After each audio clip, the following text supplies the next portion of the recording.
Good afternoon. We're just waiting for some of the documents to be quickly finished, and then we will declare the cow open.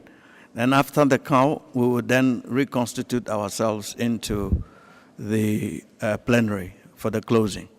So we're just waiting for conference services to just finish some of the documents quickly, then we will call it. Thank you.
Ah, bom, eles podem nos salvar, né? Porque é até às 6 horas. Ué, não, mas não é, eles não ficam como pau, não. Tem que fazer 3 horas de trabalho, né? Eles ficam de 3 horas de problema. Senhora Barroso. Não sei Porque até o momento. Não sei como é que funciona. Deve ter alguma flexibilidade para eles não trabalharem.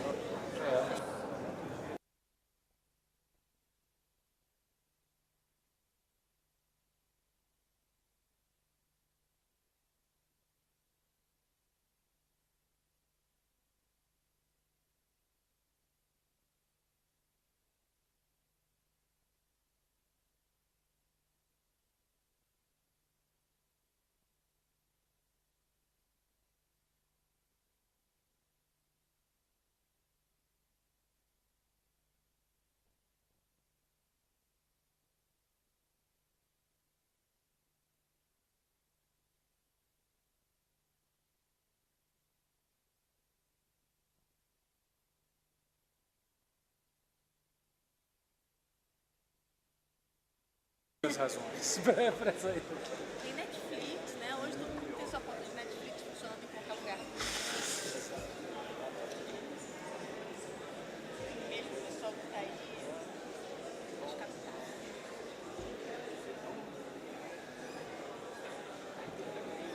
O guatemalteco porque ele veio lá para de futebol. Até completo desconhecido lá.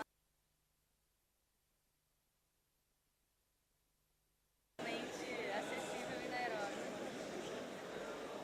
Ah, para quem tá vindo de fora.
Could we have Eduardo and the DD on the podium? Because we are about to start. Okay. Distinguished delegates, before the chair, let me explain one or two issues for you, because the way our interpretation works is that if they work for 3 hours, they have to break for an hour and a half. Now, I had scheduled interpretation from 3 o'clock. So they see it as working from 3 o'clock, and therefore they need to break at 6 o'clock for an hour and a half, and then come back. Now, I'm telling you this so that we see if we can quickly run through the issues, so we all have interpretation, so I don't keep you here for another hour and a half before we resume. In addition, some of the documents will be in English, and I hope you indulge with that, especially the 5 other countries that need translation, so that we work on some of the documents in English, because they are being translated, and the risk is not doing a very good translation, but the rapporteur, I can assure you, will make sure that the translation is done. So thank you.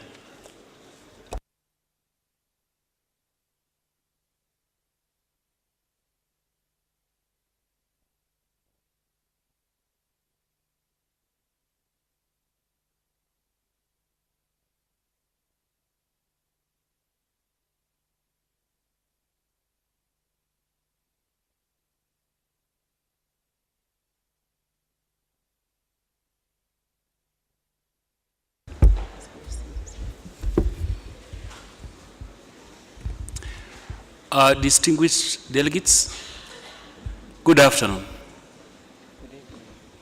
Or is it good evening? Thank you. The Committee of the Whole is called to order.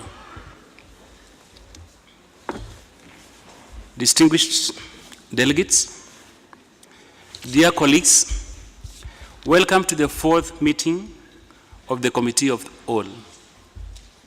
I would like to ask the Secretary of the Committee, Ms. Eduardo Moreno, now to provide to us with a brief recap from yesterday's meeting. Welcome, Mr. Moreno. Thank you, Mr. Chair. Distinguished delegates, during our 3rd meeting of the Committee of the Whole yesterday, we discussed the agenda number 9 of the Governing Council agenda, entitled Provisional Agenda and Other Arrangements for the 27th Session of the Governing Council. We thank you for the valuable comments on item 9 that we have received during our yesterday meeting. I want to recall all of you that the proposed provisional agenda was unanimously adopted, and the Secretariat responded to some procedural questions. Mr. Chair, this is what we have to report from yesterday's meeting. Thank you very much. Thank you, Mr. Moreno. Is there any comments from the floor?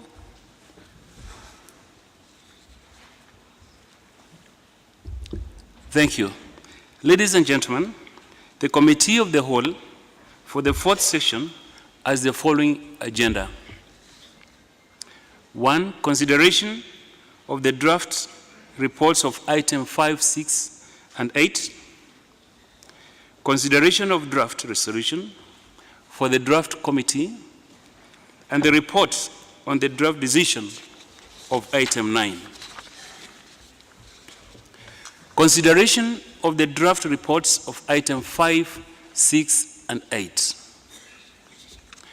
We shall now continue with the Committee of the Whole today's agenda.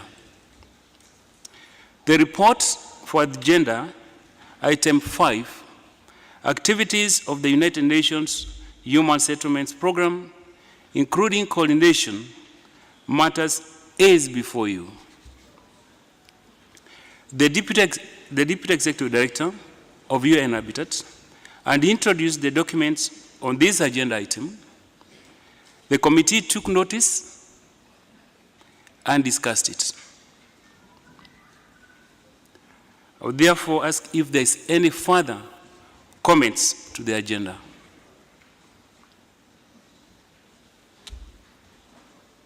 Do I take it that you agree that we send the draft report on item 5 to the itinerary, the plenary? This so decided.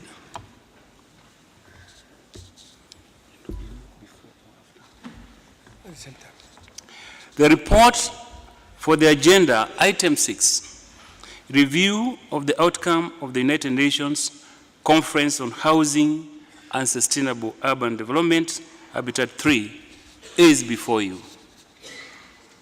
A representative of the Secretariat presented the report of the Executive Director of UN Habitat to this committee. I would like to recall that the work program built on the Strategic Plan 2018-2019 and the biennial strategic framework for 2018-2019, including the role of the agency, is supporting the achievement of SDG number 11. Are there any further comments to this agenda? Do I take it that you agree that we send the draft report on item 6 to the plenary?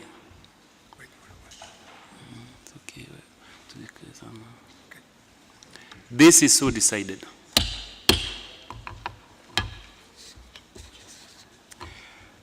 The report for the agenda, item number 8, which is on work program and budget of United Nations and human settlement programs and budget of the United Nations Human Settlement Foundation for the biennial 2018-2019 is before you. The Deputy Executive Director of UN Habitat and introduced the document to this. On this item agenda, the committee took notice and discussed it. Are there any further comments to the agenda?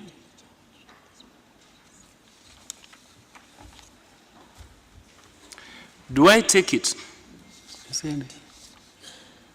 Burudi?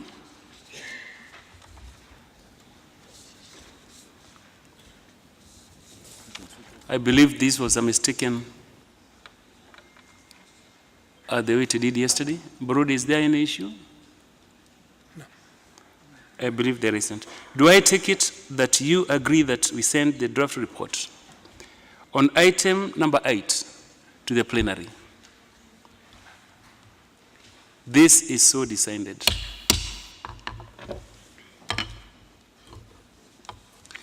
Consideration of draft resolution from the draft committee. The report from the draft committee is before you. The content of this report has been extensively discussed, negotiated, and agreed upon in the drafting committee. Subsequently, these resolutions had been sent to the Committee of the Whole for onward transmission to the plenary. I will urge you, given the exhaustive process of discussion at the drafting committee, that we do not open up any debate here, recommending the resolutions to the plenary as they are.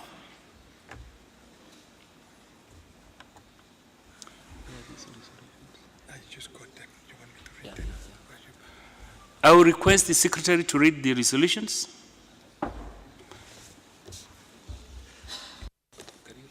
Yes. Thank you very much, Mr. Chair. The resolutions are the following.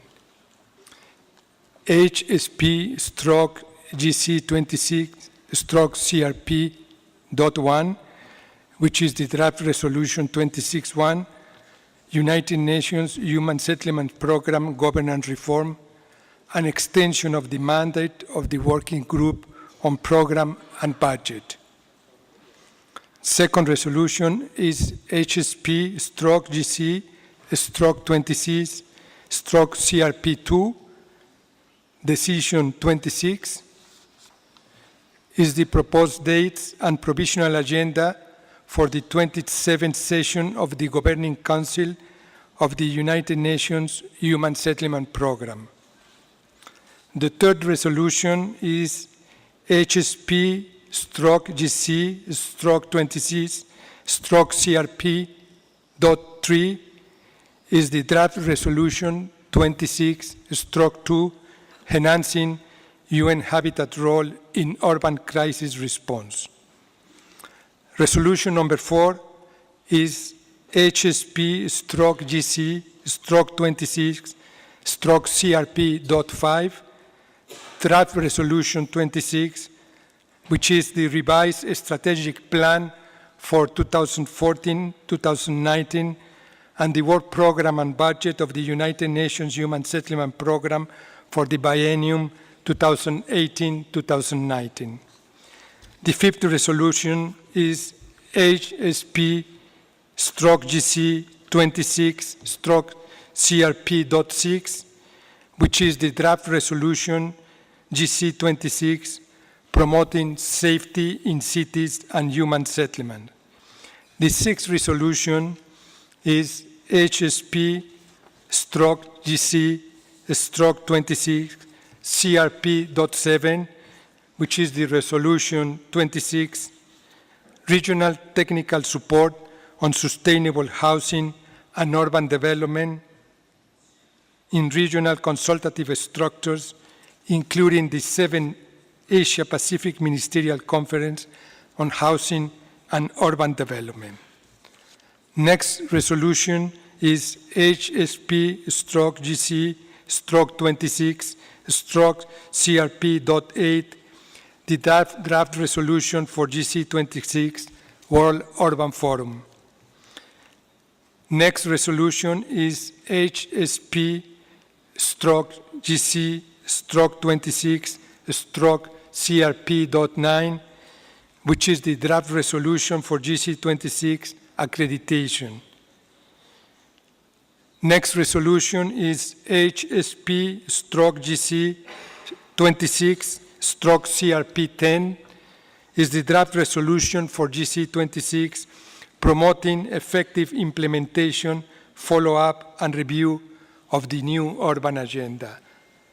Ladies and gentlemen, the last resolution is HSP/GC/26/CRP.11, which is the draft resolution for GC26 Human Settlement Development in the Occupied Palestine Territory. Thank you very much. I pass to you, Mr. Chair. Thank you, Mr. Moreno. Distinguished delegates, as I said earlier, these resolutions were extensively discussed, negotiated, and agreed at the drafting committee. And I therefore urge you not to open it and to forward the same to the plenary. Do I have your concurrence to forward these resolutions to the plenary for adoption as recommended by the draft committee?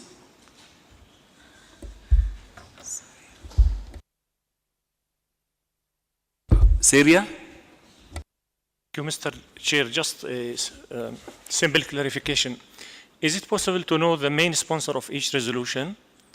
Because some resolutions are, we know the sponsors of them, but some resolutions we don't know who has tabled them for action, maybe by the Secretariat.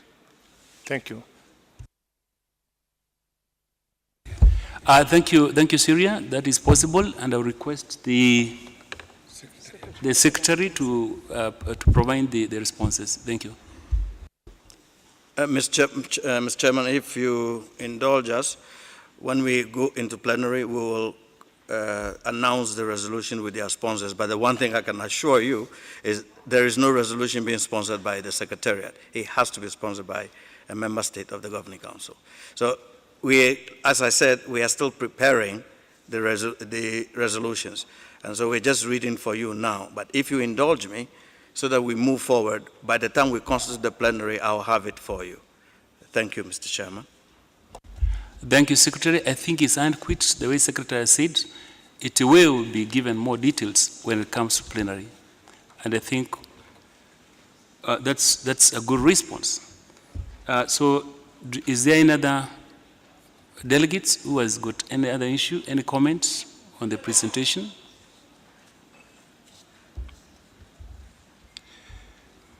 So do I have concurrence to forward these resolutions to plenary for adoption as recommended by the drafting committee? This is so decided. Okay. Report on the draft decision, item 9. The report on the draft decision on item 9, provisional agenda and other arrangements for the 27th session of the Governing Council is before you. The Deputy Executive Director of UN Habitat and introduced the document on the agenda item, and the committee took notice and discussed.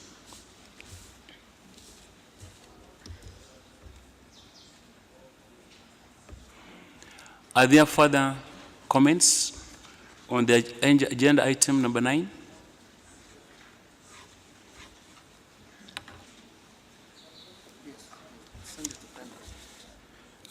Do I take it that you agree that we send the reports, the draft report of item number 9 to the plenary? This is so undecided. Distinguished delegates, thank you for the consideration. We have come to the end of the 4th meeting of the Committee of the Whole. This will be the last meeting of the committee. We will resume our work at the plenary, in which we are going to present the draft reports of the Committee of the Whole. This will be done in accordance with the plenary's agenda item 3, as announced in today's journal. Give the floor to him. Before I end this meeting, honorable delegates, I will give the floor to the Secretary to give some comments. No, it's not a comment, Mr. Chairman. Just to let delegates know that we just break for just 5 minutes whilst I bring in the President, and then we immediately move into plenary. But to also congratulate the COW for a fantastic job, and I don't think there are enough words to congratulate the drafting committee. I think you should be proud of yourselves and proud of us. Thank you.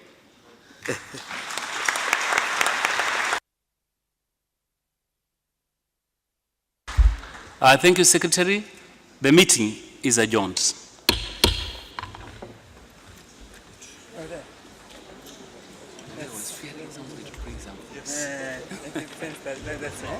I think it ended up so very well with a very amicable, yeah. I think so.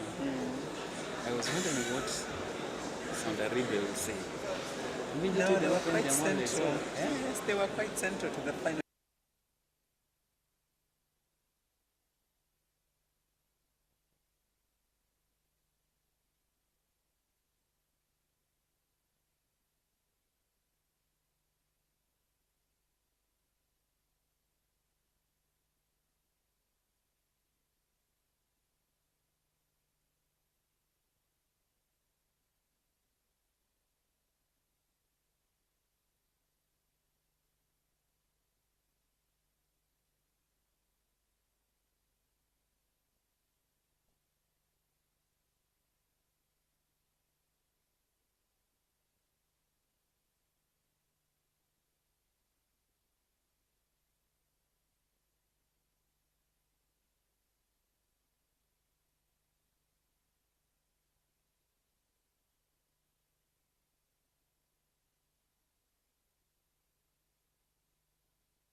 May I call the meeting to order, please? Distinguished delegates, could you please resume your seats again? You know that we're a bit tight in time in order to get finished by 6 p.m. so that the interpreters get their deserved rest.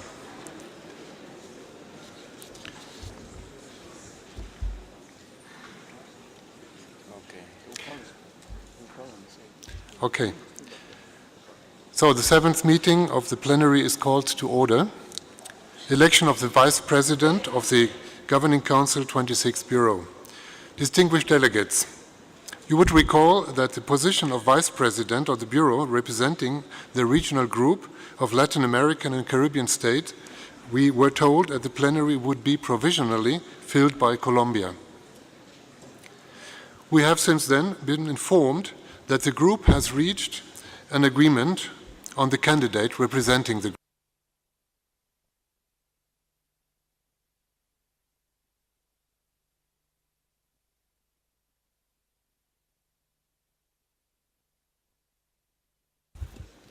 Microphone for the Here President. it is again. Okay. So we have been informed that the group has reached an agreement on the candidate to represent the group. Do I hear any nomination from the group? Where is Colombia? Yeah, they must. No, it's okay. Thank you very much. Thank you very much. Muchas gracias, señor presidente. Thank you, sir. As you are aware, first of all, Colombia proposed itself to the temporary vice presidentship of the 26th Governing Council. Following consultations, we decided to nominate Guatemala as the official candidate from our group to the GC. And that's what we wanted to tell you. Thank you, sir. So do I hear any secondment?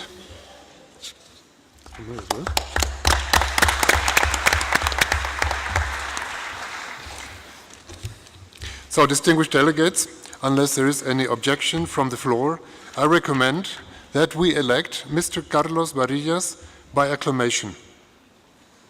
I see no objection. So it's so decided. Congratulations, Mr. Carlos Varillas. So, distinguished delegates, we also agreed at the Bureau meeting that upon election of Guatemala to the Bureau, and in the absence of Honorable Venkaya Naidu, Mr. Carlos Varillas will be the acting president for the closing plenary. So, Mr. Carlos Varillas, please take your seat at the rostrum.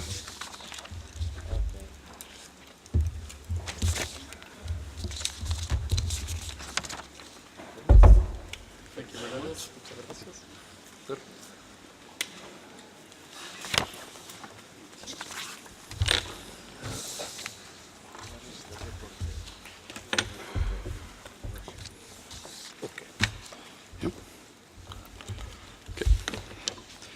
It's an honor to be here in the main council government. So, distinguished delegates, for our meeting this afternoon, I propose the following order of work.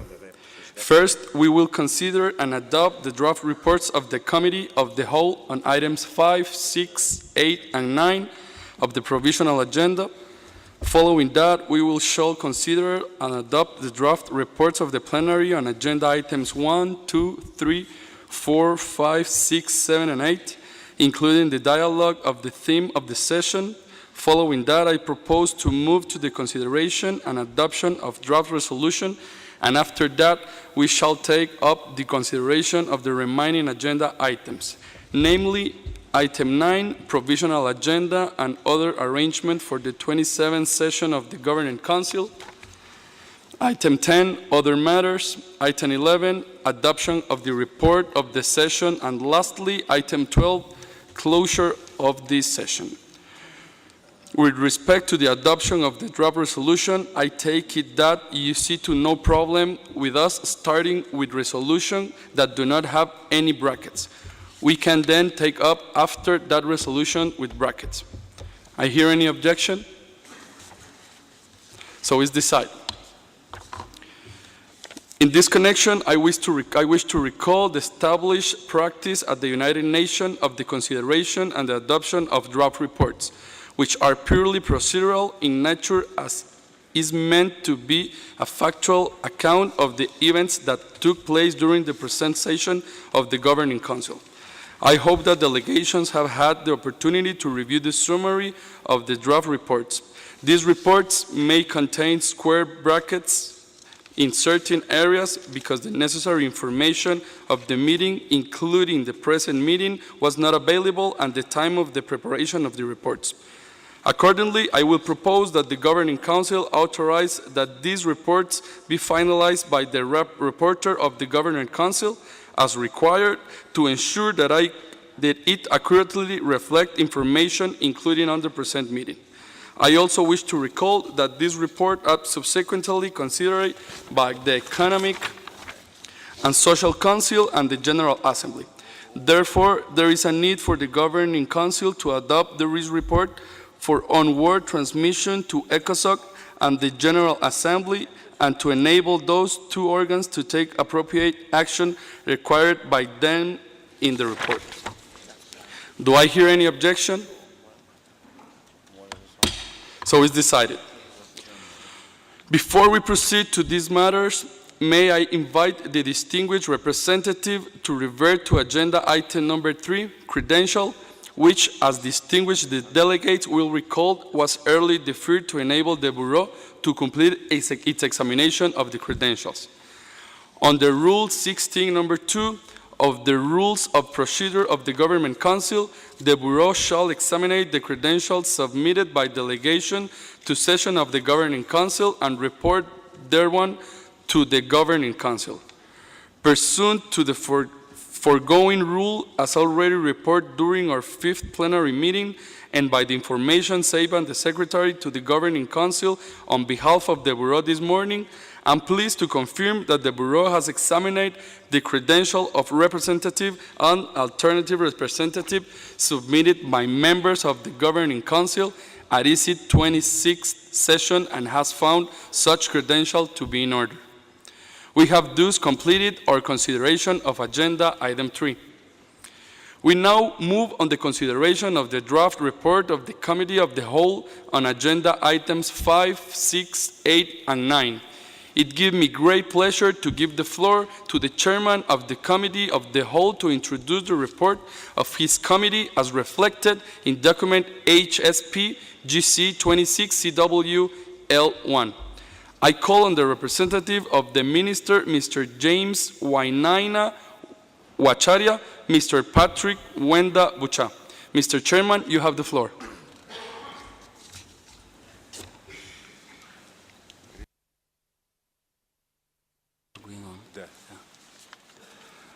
Mr. President, Excellencies, distinguished delegates, participants, ladies and gentlemen, I have the pleasure to introduce the report of the Committee of the Whole to the plenary of this 26th session of the Governing Council of the United Nations Human Settlement Program.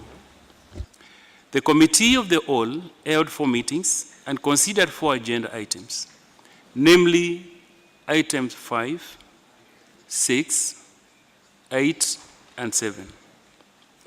These dealt respectively with activities of the United Nations Human Settlement Programs, UN Habitat, including coordination matters, review of the outcome of the United Nations Conference on Housing and Sustainable Urban Development, Habitat 3, work program of the United Nations Human Settlement Program and budget of the United Nations Habitat and Human Settlements Foundation for biennial 2018-2019.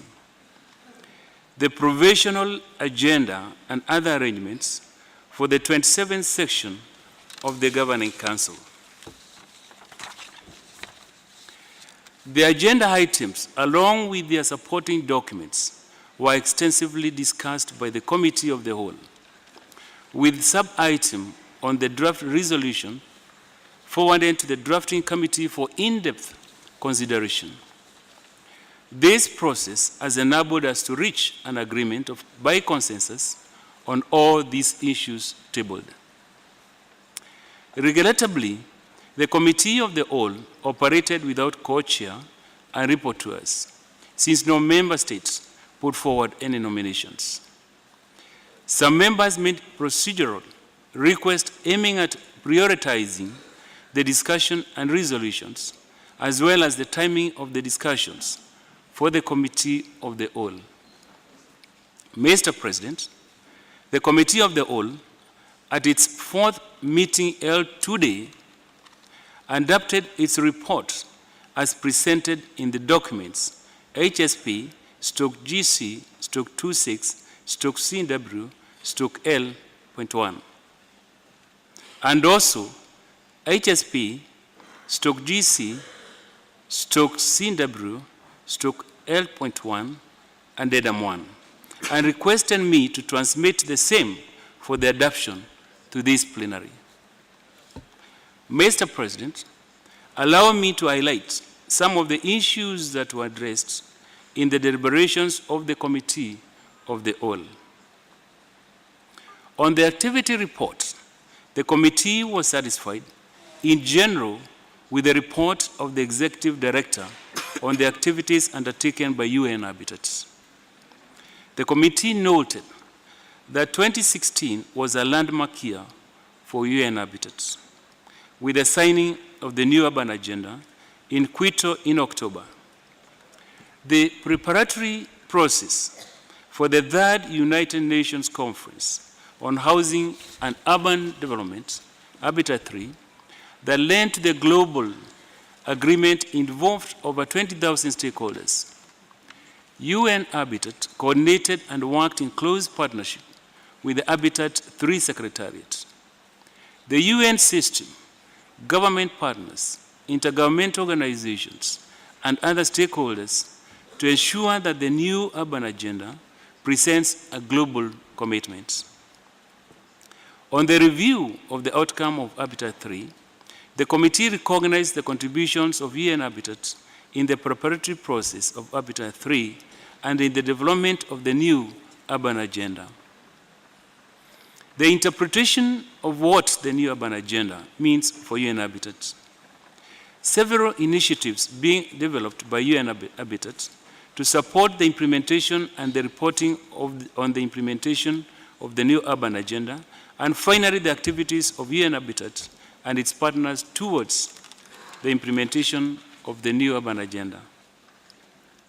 On the work program of UN Habitat and budget of the Habitat Foundation for biennial 2018-2019, the committee recognized the revised six-year strategic plan 2014-2019 and biennial strategic framework for 2018-2019, HSP/GC/26/6 and Addendum 3. These revisions were carried out in order to fully align both documents with the new urban agenda and to also take into account the following decisions.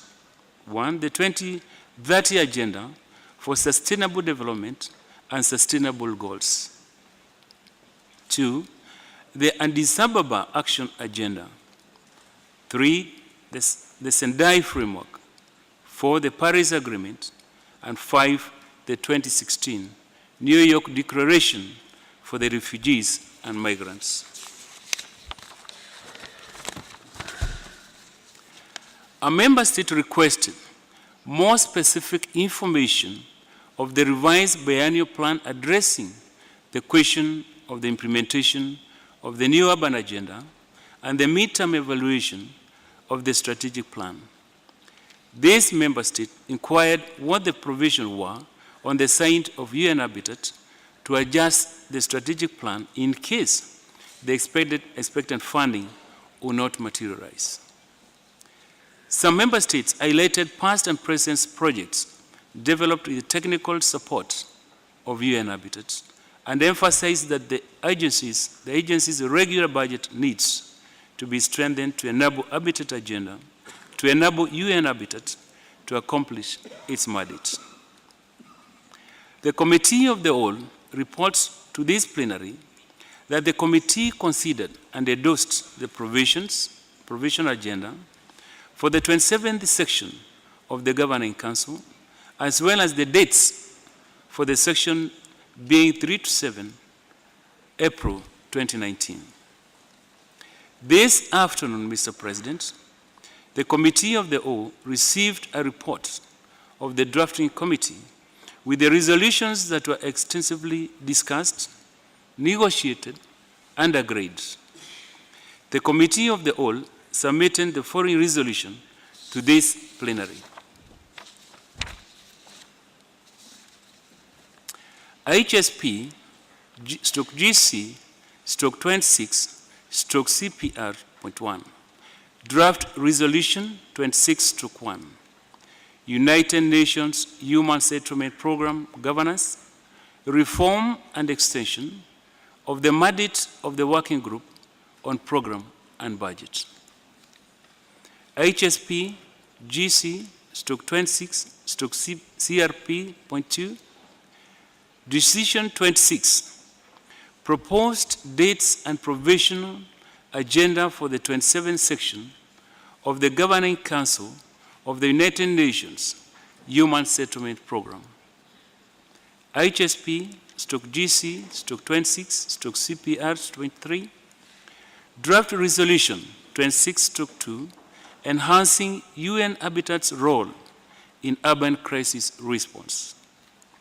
HSP GC 26 CRP.4 Draft Resolution 26-X The Sustainable Urbanization and Special Human Settlement Program in Palestine.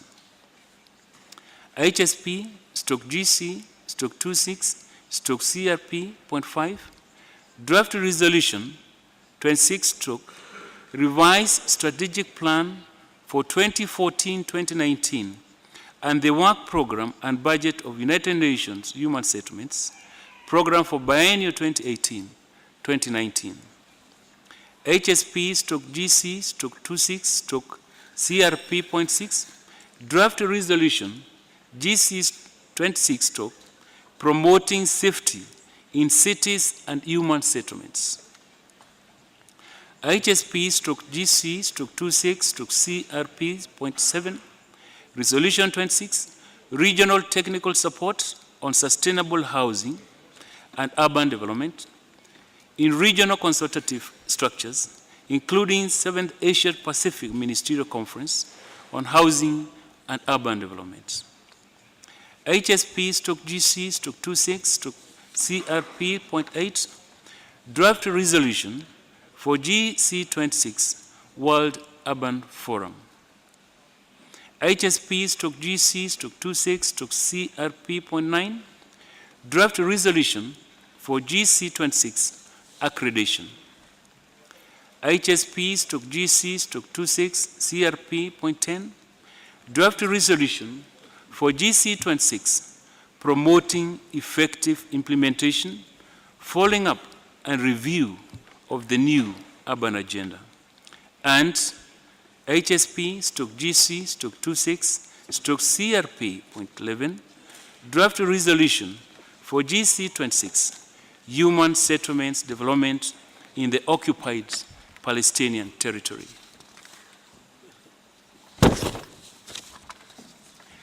The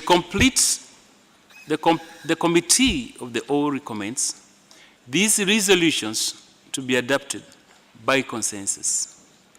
Finally, Mr. President, in submitting the report of the Committee of the Whole to the plenary, may I take this opportunity to thank you for entrusting the committee with the task of deliberating on these important item agendas. I wish to thank all members of the committee for their valuable contribution, cooperation, patience throughout our meetings. I want also to take this opportunity to thank the Secretariat for their full cooperation in every efficient manner, facilitating and servicing the committee meetings. Mr. President, I have the honor to submit the report for the consideration and adoption by plenary. Thank you.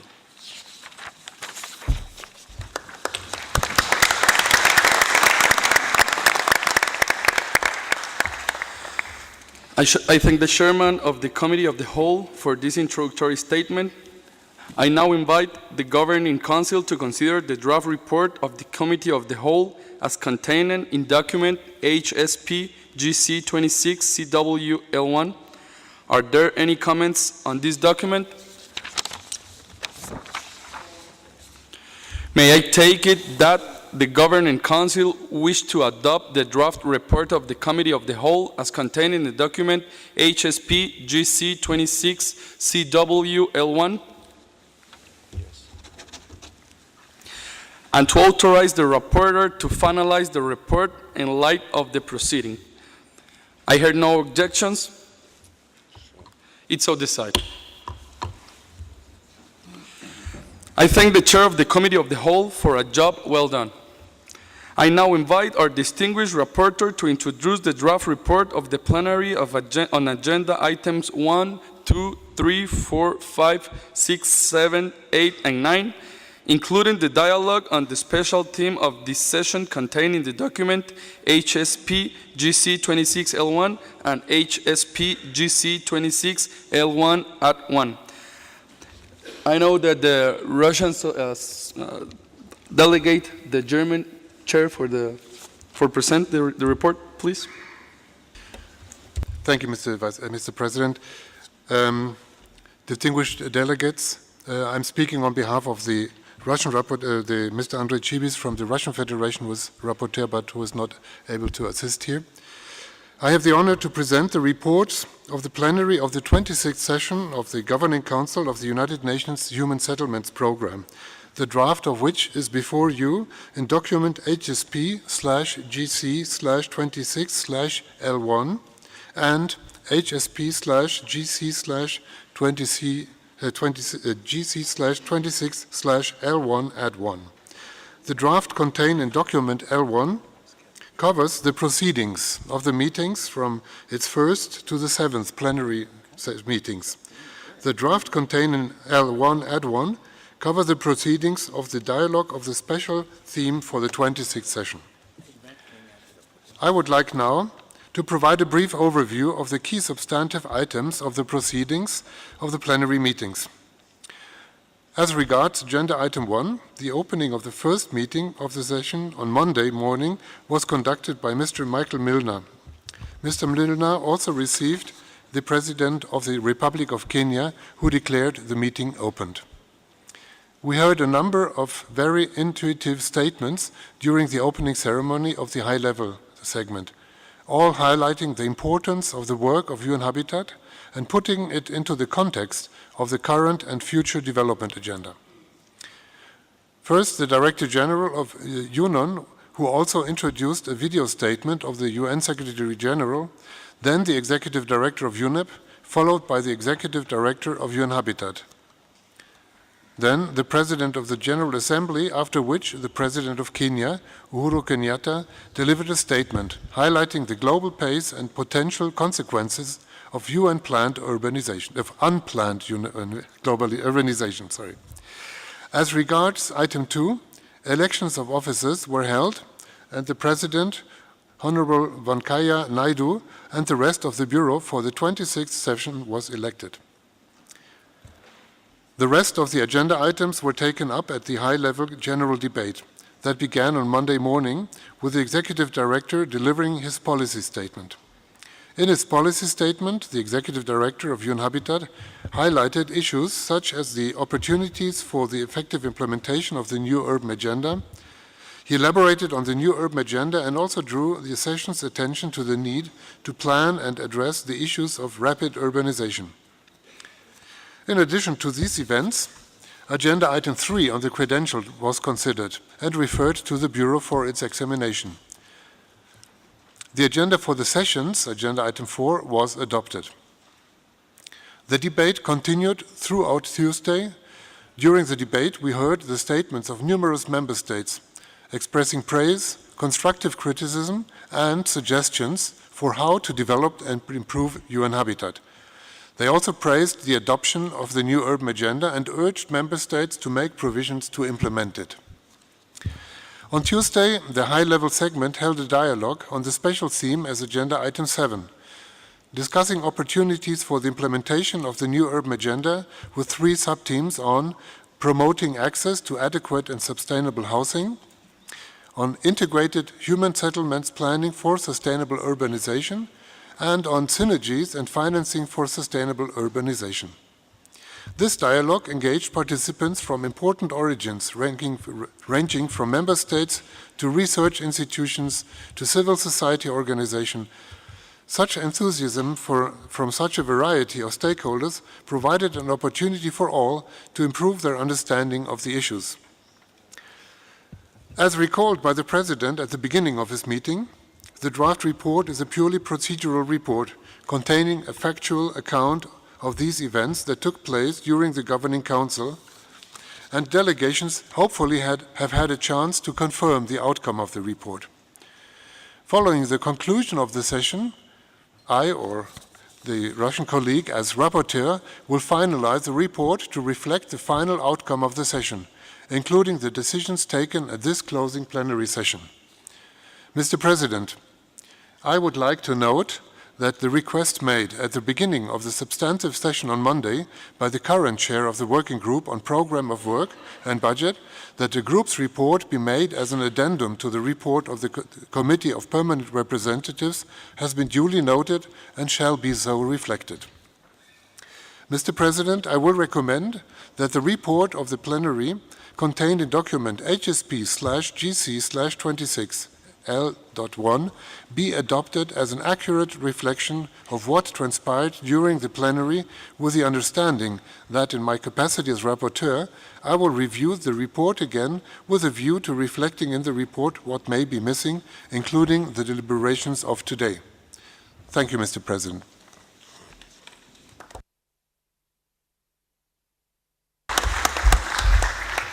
I thank the distinguished rapporteur for his introduction of the reports of the plenary, and now invite the Governing Council to consider the draft reports of the plenary as contained in documents HSP GC 26 L.1 and HSP GC 26 L.1 May I take it that the Governing Council wish to adopt the draft reports of the plenary as contained in documents HSPGC 26 L.1 and HSPGC 26 L.1 and to authorize the rapporteur to finalize the report in light of the proceeding this afternoon.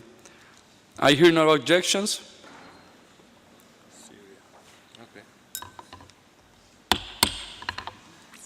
Okay, so it's so decided. I thank you, distinguished rapporteur, for the excellent work done in preparing the reports.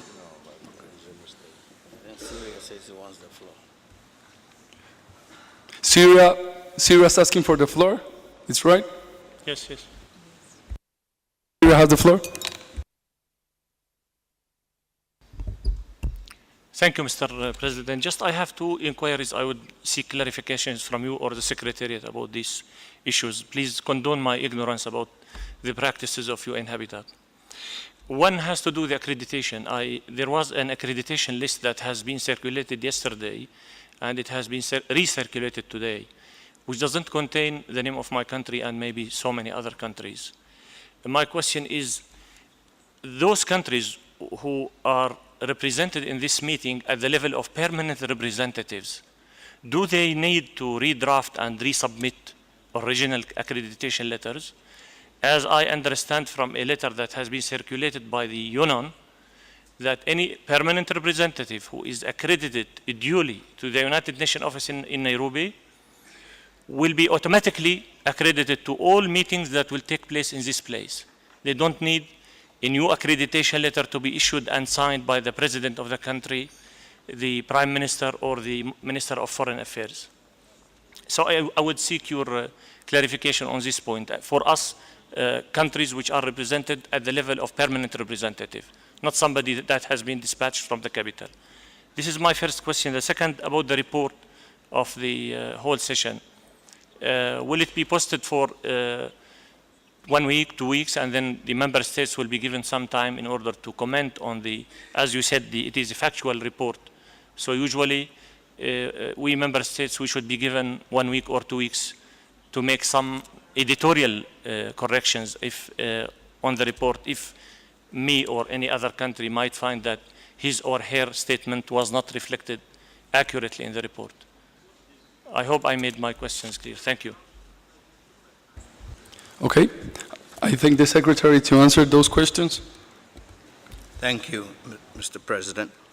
With respect to the first question, as to the submission of credentials to the Director General for purposes of accrediting yourself to the Committee of Permanent Representatives, as distinguished from presentation of letters of accreditation for purposes of attending the Governing Council. These are two separate issues. The first one allows you to be a member of the Committee of Permanent Representatives. The rules of procedure are very clear that with respect to attending Governing Council sessions, all delegations are required to sign, have their heads of state, head of government, heads, Minister of Foreign Affairs, or their delegates sign letters of credence indicating the head of delegation or alternate heads of delegation. So the mere fact that a delegate is accredited to CPR does not automatically grant them to be accredited to the sessions of the Governing Council if they are members of the Governing Council.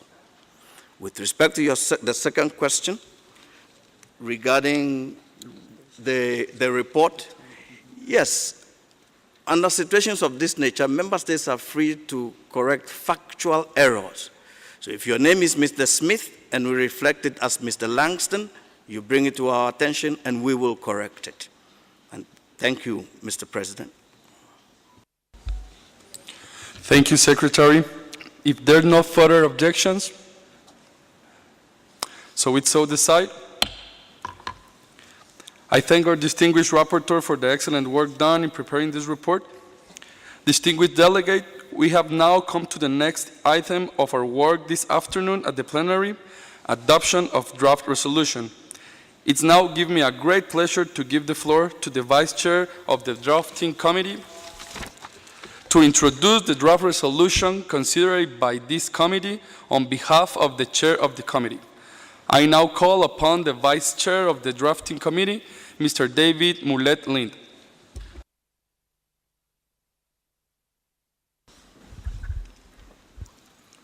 Thank you, Mr. President.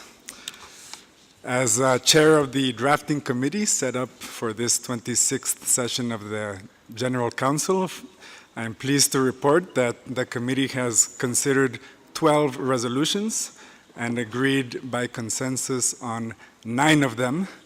Three of the remaining ones have been merged into the 9. So in total, we have 9 resolutions, all agreed by consensus. I wish to express my deep gratitude to all delegations for their constructive, positive attitude and engagement in conducting all the negotiations. And a special thanks to the Secretariat for all the support they gave us in the room. The Drafting Committee thus recommends to the plenary the adoption by consensus of all resolution. And with this, Mr. President, I end my brief report. Thank you very much.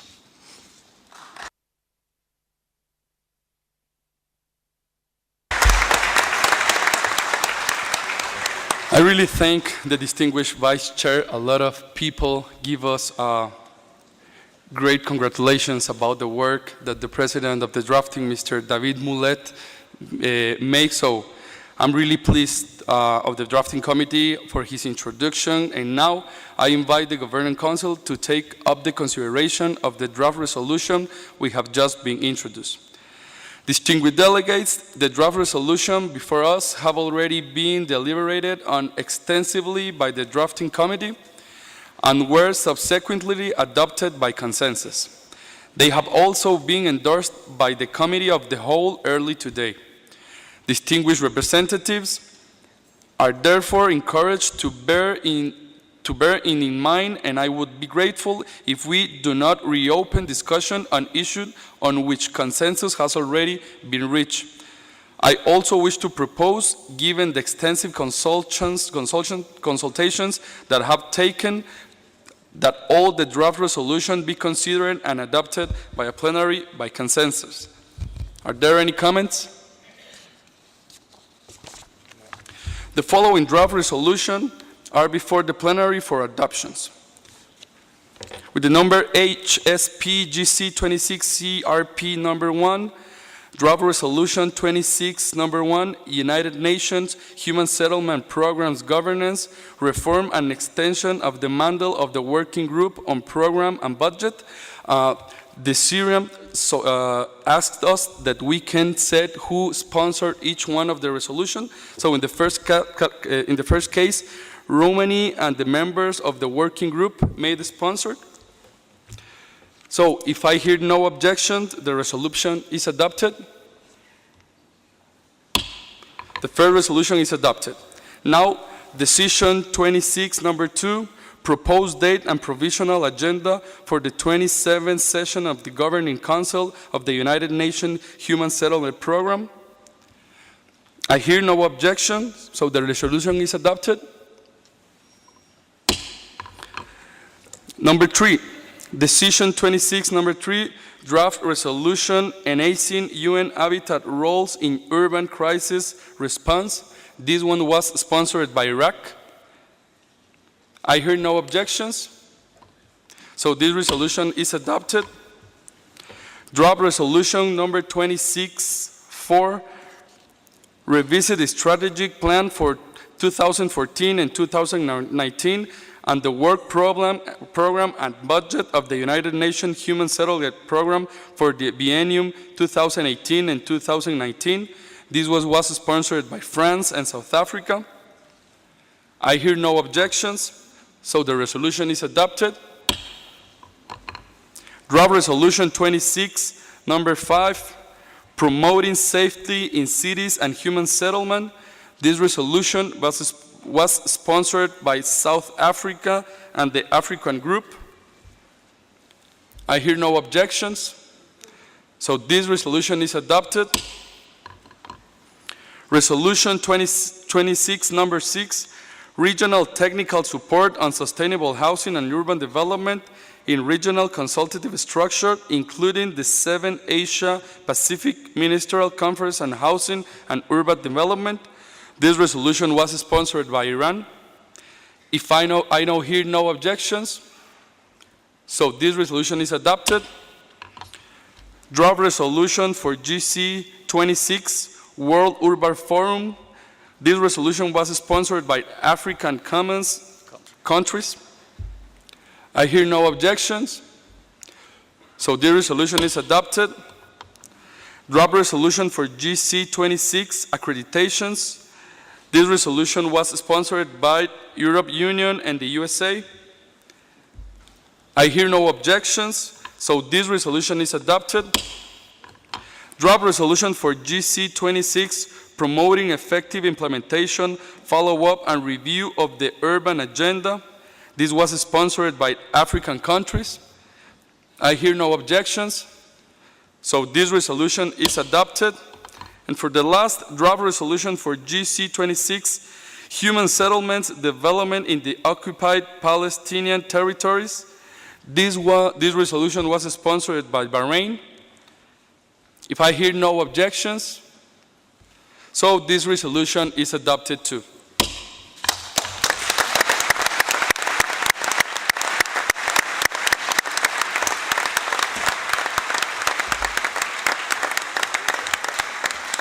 I first want to thank the distinguished chair and vice chair of the drafting committee for the excellent work that has achieved in the drafting committee and for assisting me with the adoption of the draft resolution in the plenary.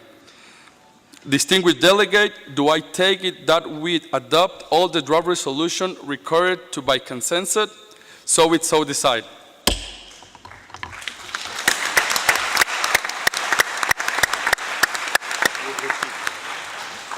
Distinguished delegates, with the adoption of all of those resolutions, we have concluded the substantive part of our agenda, namely agenda items 5, 6, 7, and 8, and have only now to deal with agenda items 9, 10, 11, and 12.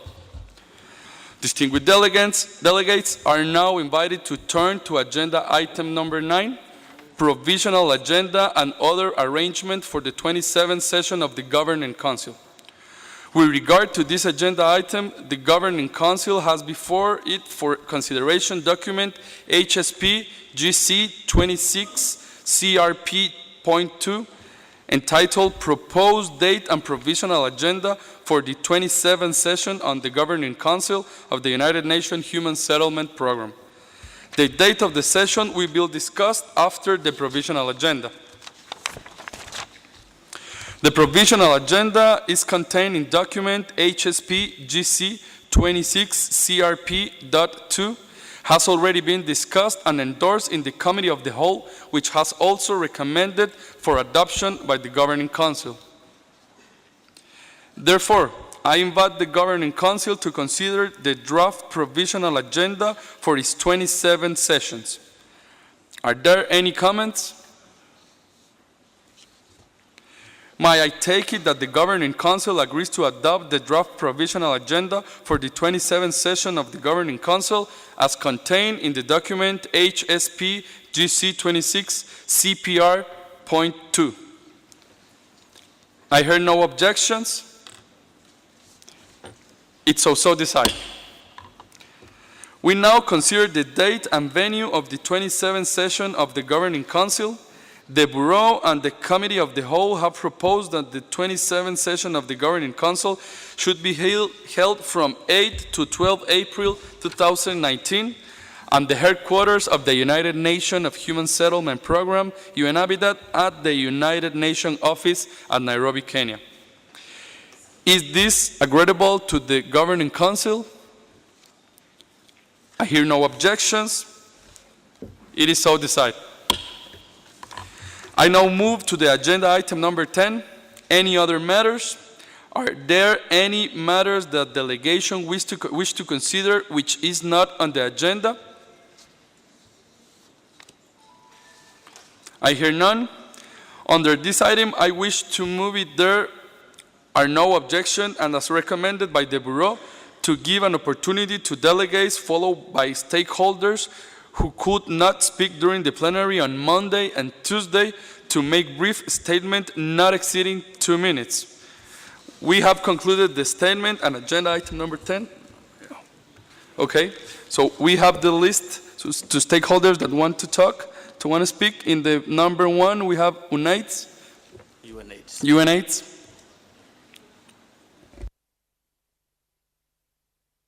Okay, they're not here, so we pass to number 2, United Nations Capital Development Fund.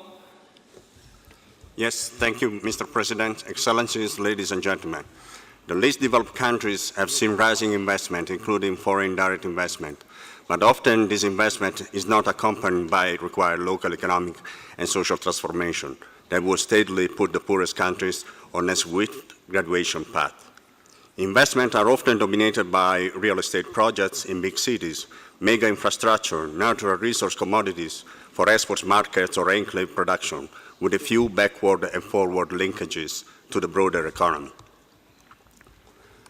What we are not yet seeing is a truly transformative economic impact from this investment. This would entail investment in local public infrastructure and utilities, agro-food processing, manufacturing, and affordable housing.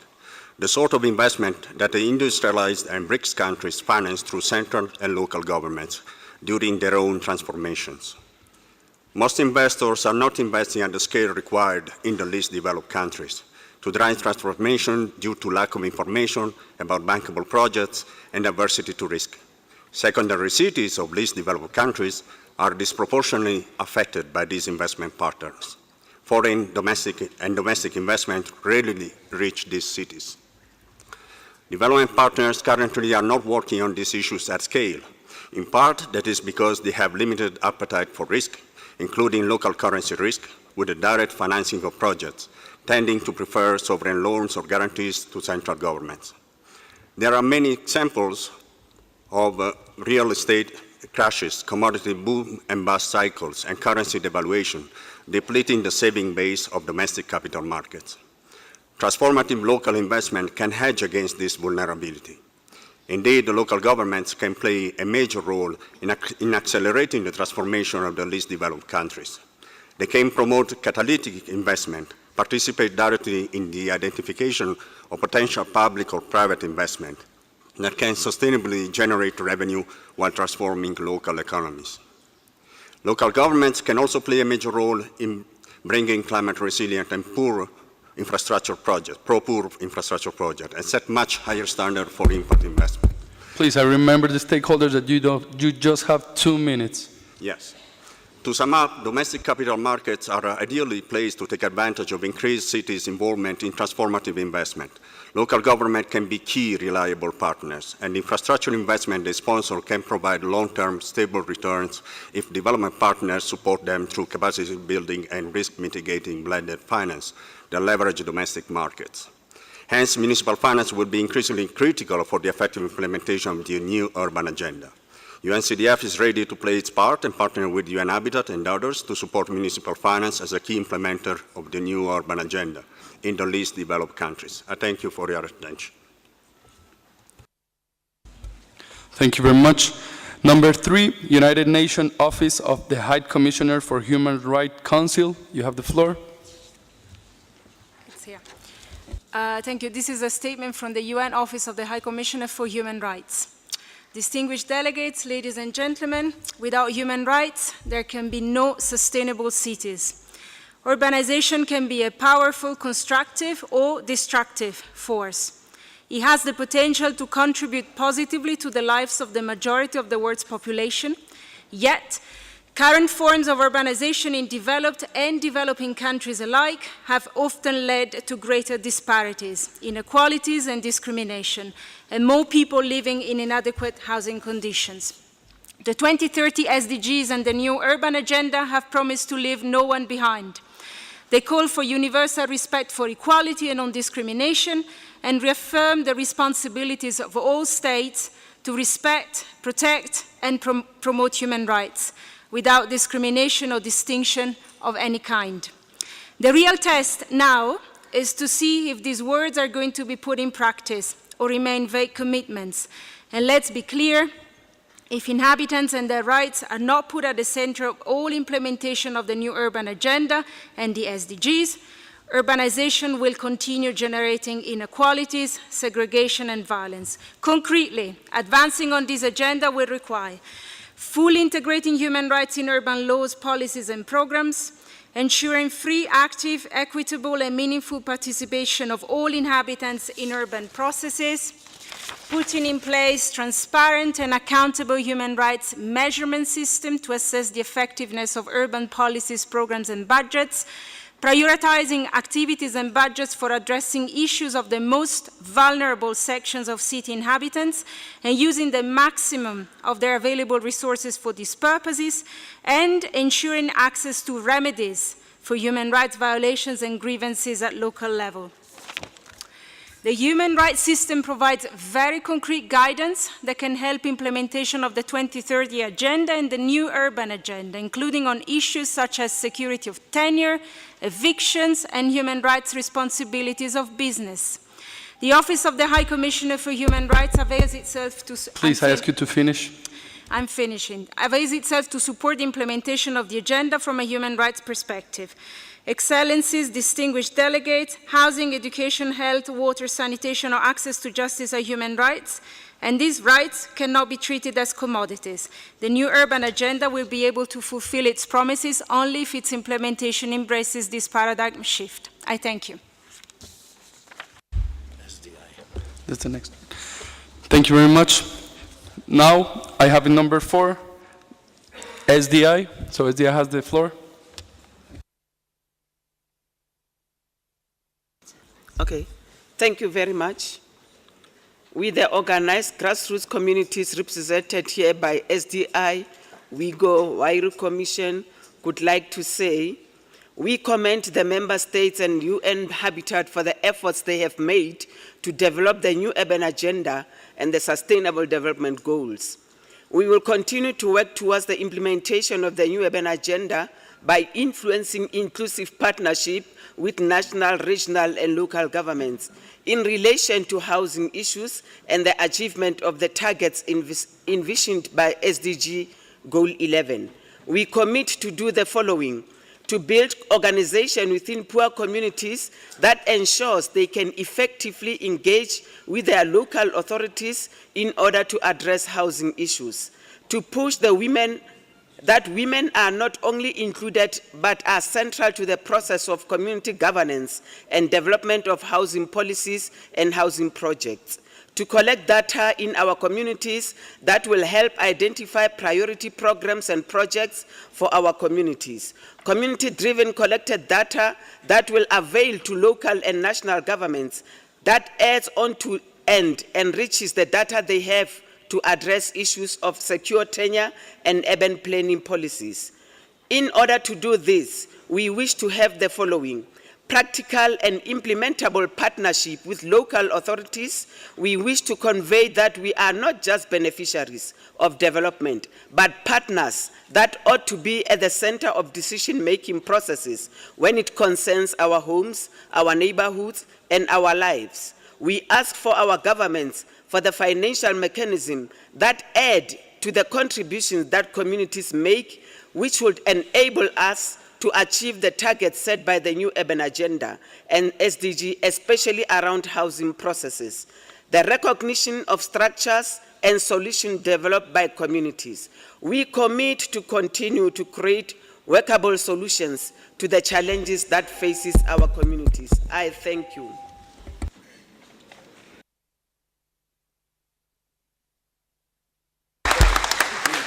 Next, we have number 5, Vice President, International Society of City and Regional Planners. So, you have the floor. Thank you very much, Honorable President, for giving me the opportunity to address this plenary on behalf of ISOCARP and the General Assembly of Partners, GAP. First of all, we congratulate Member States on the adoption of the new urban agenda in Quito in October 2016. In this context, we also recognize and laud the role of the Habitat 3 Secretariat, led by the Secretary General of the Conference and the Executive Director of UN Habitat, Dr. Johan Kloos.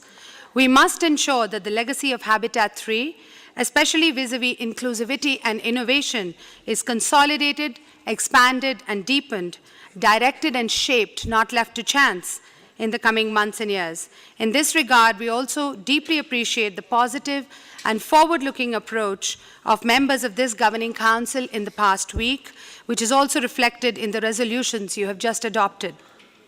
Excellencies, UN Habitat is a focal point for coordinating the implementation, follow-up, and review of the new urban agenda.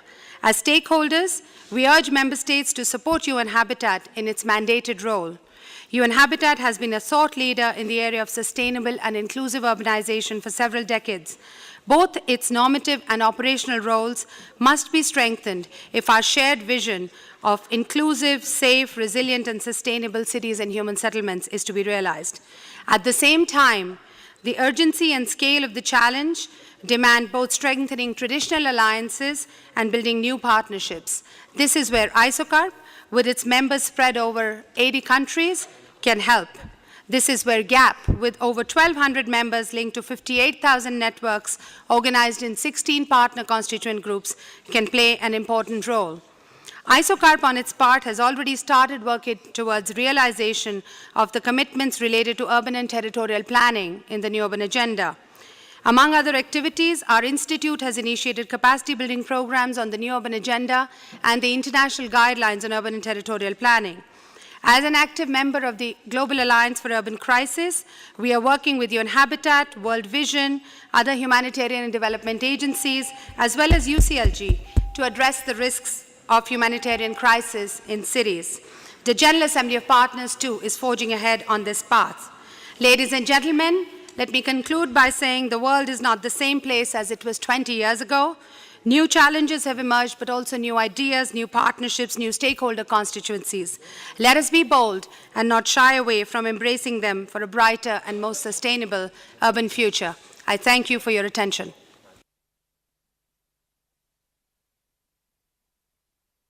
Thank you very much. The next one is Huaru Commission. Huaru Commission, you have the floor. Thank you, Mr. Chair.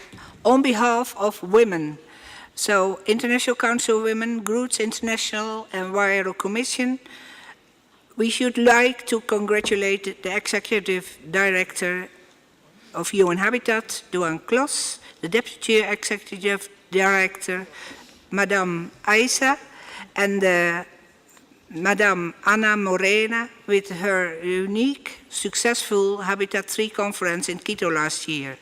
It was an example of open dialogue and involvement at all levels. The first Women's Assembly was very successful. But more, we should like to highlight the successful creating of partnership, that we were part of that. And during the 2 years of preparation, for example, the Urban Thinkers campaign, the Gender Land Tools, and by partnership of women and men and their families, they were able to think about their future. 20 years ago, during the Habitat Conference, women formed a coalition together in the name of Huaru Commission. Grassroots organizations are their bottom-up approach and are essential for that. We all know that implementation of the new urban agenda has to be at the local level, and there's a lot of daily life knowledge. Now we are in the 21st century. We still, the empowerment of women, they are not at tables at all levels, and not yet reached. Women should be included in the laws, the plans, the budgets, and the indicators. During the last 7 years of progress has been made, and several women have positions in AGI, in work. So our concern is that all these partnerships that are created will disappear. Let us make the transition on a respectful way, and we should not lose the energy. Let us work together and have a sustainable future for ourselves, our children and grandchildren. Thank you very much.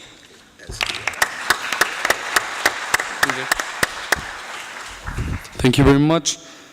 The next will be SER.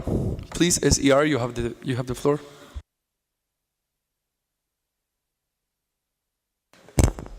Thank you. Today I'm speaking on behalf of SERR, an ECOSOC accredited NGO, but more importantly on behalf of the General Assembly of Partners, Persons with Disabilities. We represent more than 1 billion persons globally living in both developing and developed countries. Although 163 countries have signed the Convention on the Rights of Persons with Disabilities, there are still many implementation gaps which must be dealt with in order to protect our rights and to preserve our ability to live healthy, productive, and fruitful lives.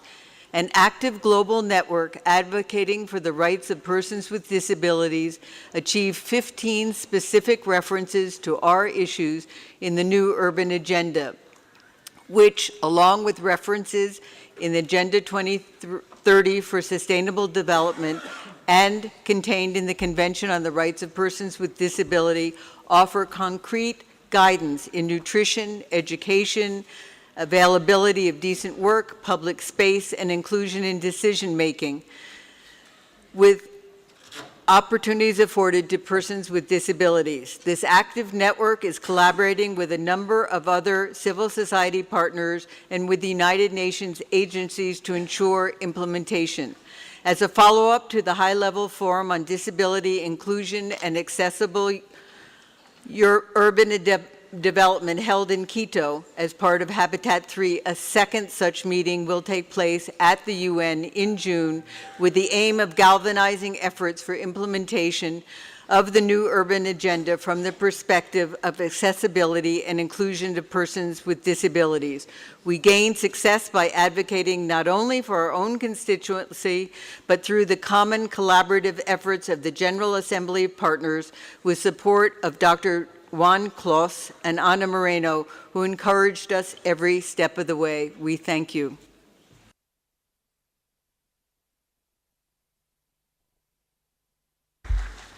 Thank you very much. The next participant is Compass Housing. Please, Compass Housing, you have the floor. Today, I am delivering a statement on behalf of Compass Housing, an ECOSOC accredited organization. Compass Housing is a community housing provider in Australia, New Zealand, and also conducts project work in the Pacific region. Compass Housing also co-chairs the General Assembly of Partners Civil Society Organization Constituency Group. Compass Housing operates in a region where 3 of the 6 largest cities suffer historical levels of housing and affordability, placing them in the top least affordable cities globally. The challenge facing all new urban agenda signatory nations is to develop the mechanisms and relationships to achieve implementation. Each nation will require a different approach to reflect its unique conditions. However, partnership and collaboration between national, regional, and local levels are essential. Governments will need the support of the private sector to deliver the infrastructural elements to contribute to efficient, resilient, and sustainable cities. Additionally, to achieve the socioeconomic objectives of the new urban agenda, NGOs and civil society organizations will be a vital component of achieving the city for all and no one left behind ambitions of the new urban agenda. UN Habitat will be able to support the international development of a multi-agency partnership approach, by itself reflecting the diversity of contributions to the implementation of the new urban agenda. The General Assembly of Partners will play an essential role to develop UN Habitat's capacity to understand and facilitate the development of consensus and collaboration at national level. To assist this, more UN Habitat resources could be usefully developed at regional levels. Ensuring all partners, including civil society organizations, are represented in UN Habitat will greatly enhance capacity to implement the new urban agenda. Thank you. Thank you very much. Next on the agenda is UC Berkeley. Please, UC Berkeley, you have the floor. I speak representing the Association of Collegiate Schools of Planning that has more than 100 schools of planning in the United States. The ACSP is a member of the Research and Academia Partner Constituent Group of the General Assembly of Partners. As an association of planning educators, the ACSP promotes education, research, service, and outreach by pursuing several goals, including recognizing and addressing the diverse needs and interests in planning, extending planning beyond the classroom and into the world of practice. In this context, the ACSP is solidly behind the new urban agenda, and in particular, paragraph 93, that acknowledges the principles and strategies for urban and territorial planning contained in the International Guidelines on Urban and Territorial Planning, approved by the Governing Council of UN Habitat in its Resolution 25/6, 23rd of April, 2015. In addition, in conjunction with paragraphs 128 and 129 of the new urban agenda, the ACSP pledges to work with other relevant stakeholders and partners to implement the new urban agenda. We will generate evidence-based and practical guidance to train a new generation of planning practitioners and researchers in socially just and sustainable urban development. We will work with UN Habitat to develop its normative knowledge and ability to provide capacity development and tools at the national, subnational, and local government levels. In conclusion, we praise the Governing Council in its encouragement of the UN Habitat to pursue a new partnership strategy based on, we hope it will be based on constituency-based, inclusive, equitable, innovative, expanded stakeholder engagement, building on the legacy of Habitat 3. The success of the new urban agenda depends on strong partnership and stakeholders. Thank you. The last one. Thank you very much. We would love to give space to every stakeholder to speak, but unfortunately we don't have enough time, so we are going to give the last time for Help Age International. Please, you have 2 minutes. Thank you.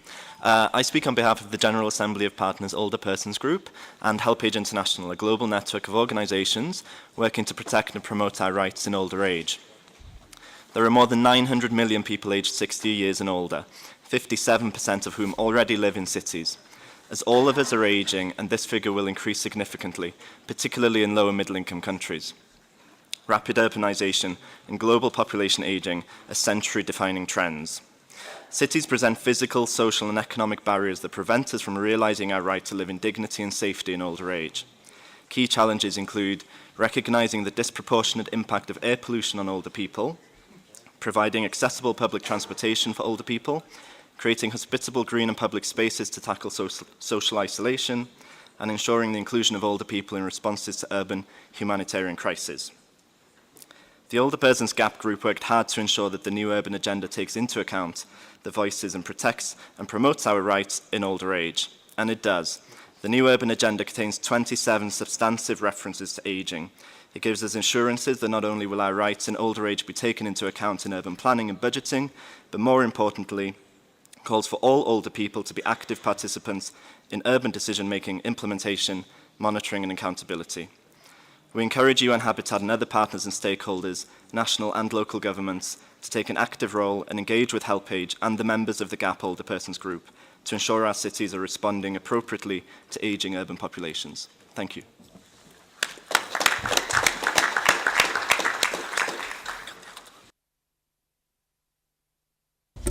Thank you very much. So we have concluded the statement and agenda item number 10.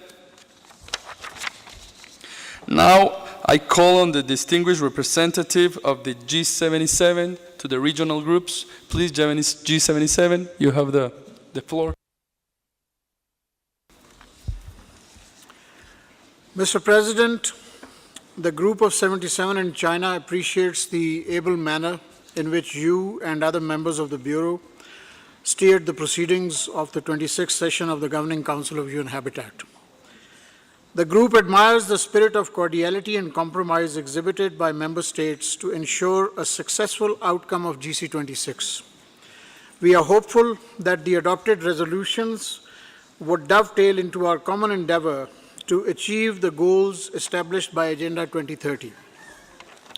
I would also like to take this opportunity to reiterate the group's position that the new urban agenda be implemented with due allowance for the constraints faced by the developing and the least developed countries and their financial capacity building and technological needs. The group also wishes to express its deep appreciation to the former President of the Governing Council and Bureau members for the diligence and dedication with which they discharge their duties. The group also underlines the importance of meaningful and continuous engagement with the panel nominated by the Secretary General to assess UN Habitat and the issues facing it. We would also like to emphasize that the assessment process should not translate into a recipe for inaction or suboptimal performance by UN Habitat.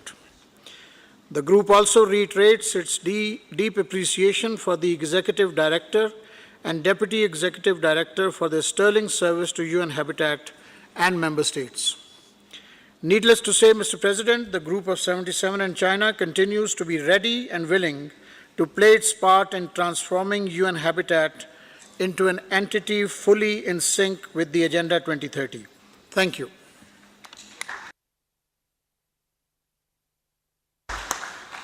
There are some members that are asking from the floor, but we're just going to finish the regional groups and then we're going to give the word to you. So next, now I call the distinguished representative of the European Union. So please, European Union, you have the floor.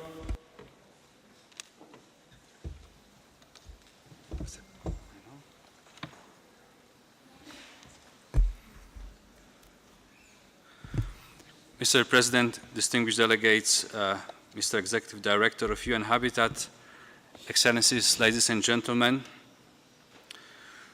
the European Union and its member states would like to thank and congratulate all participants of the 26th Governing Council of UN Habitat for this successful meeting.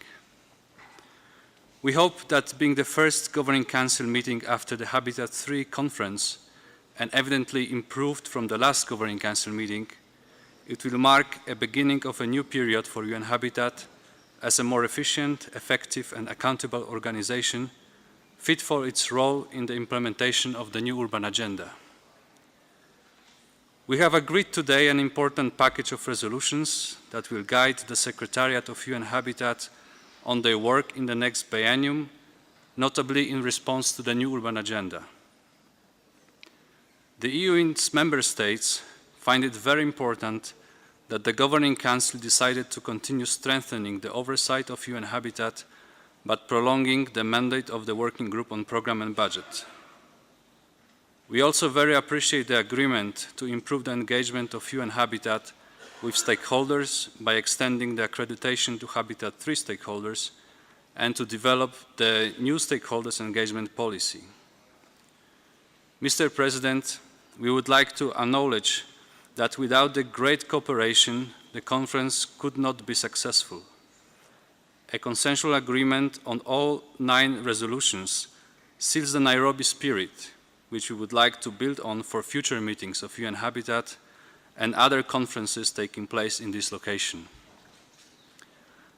We trust that the next Governing Council meeting will improve even further and any shortcomings will be corrected. We trust that the Secretariat will be able to draw necessary lessons together with the CPR. Finally, we would like to especially express our appreciation for the excellent work to the 2 co-chairs of the drafting committee, as well as to the members of the Bureau, all member states, and the staff of the Secretariat for their invaluable contributions to this successful meeting. We are leaving this meeting encouraged by the dedication of member states to the implementation of the new urban agenda in the regions, countries, and cities. Also in the European Union, we are joining our efforts to deliver on this universal commitment. I thank you.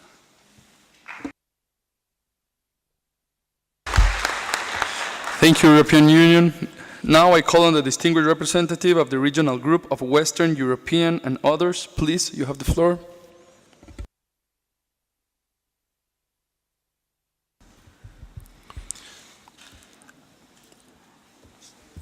Honorable President and Vice Presidents of the Governing Council, Executive Director of UN Habitat, Deputy Executive Director, Secretary, and Secretariat, on behalf of WEOG, I want to express our sincere thanks for all of you and all the delegates here for the very successful week that we had and the good spirit that all have shown in order to reach this evening in consensus on all the resolution. Thank you very much.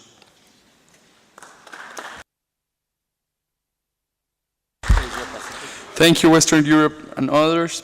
Now I call on the distinguished representative of the group of Asia Pacific State. Please, you have the floor. This is the third time we are Malaysia speaking. Thank you, Mr. President.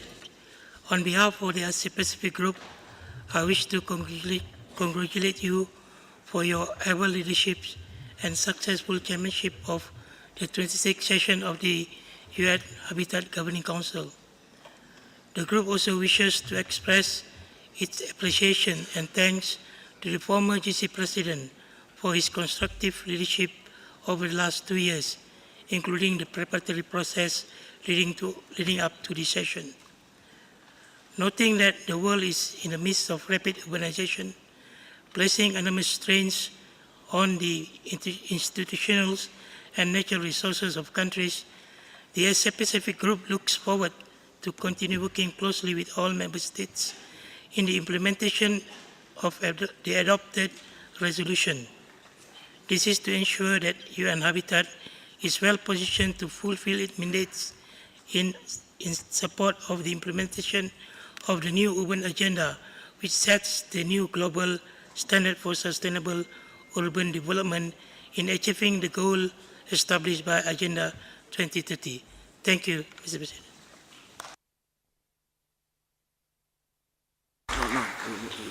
Okay. And now I call on the distinguished representative of regional group of African states. Please, you have the floor.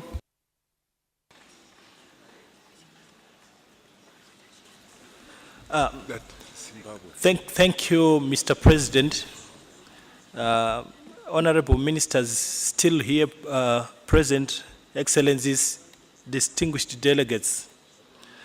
The Africa Group associates itself with the statement of the G77 and China delivered by the High Commissioner of Pakistan.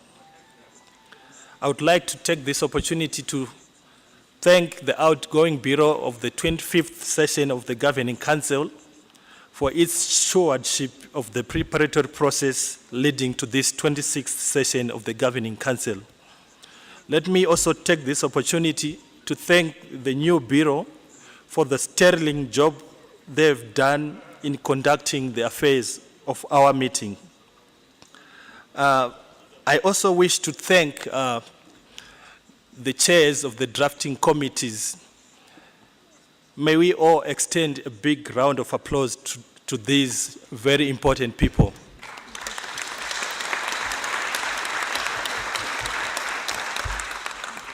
Mr. President, the Africa Group wishes to thank all the members of the Governing Council for the consensus we have achieved on most of our work. This is no doubt commendable, and I want to believe that we will continue this spirit in future meetings of the Governing Council. The decisions we have made and the resolutions we have adopted are important for the implementation of the new urban agenda on the African continent and beyond. In this respect, we welcome all the other players and stakeholders to work with UN Habitat as the focal point on these matters to deliver on the implementation of the new urban agenda.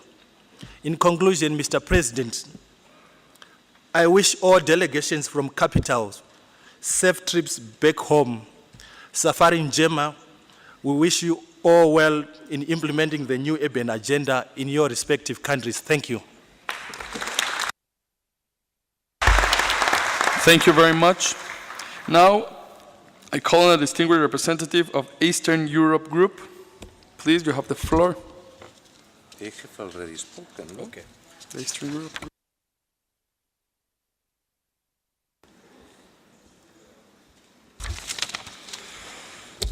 We're going to pass, and now I call the distinguished representative of the Regional Group of Latin America and the Caribbean, GRULAC, please.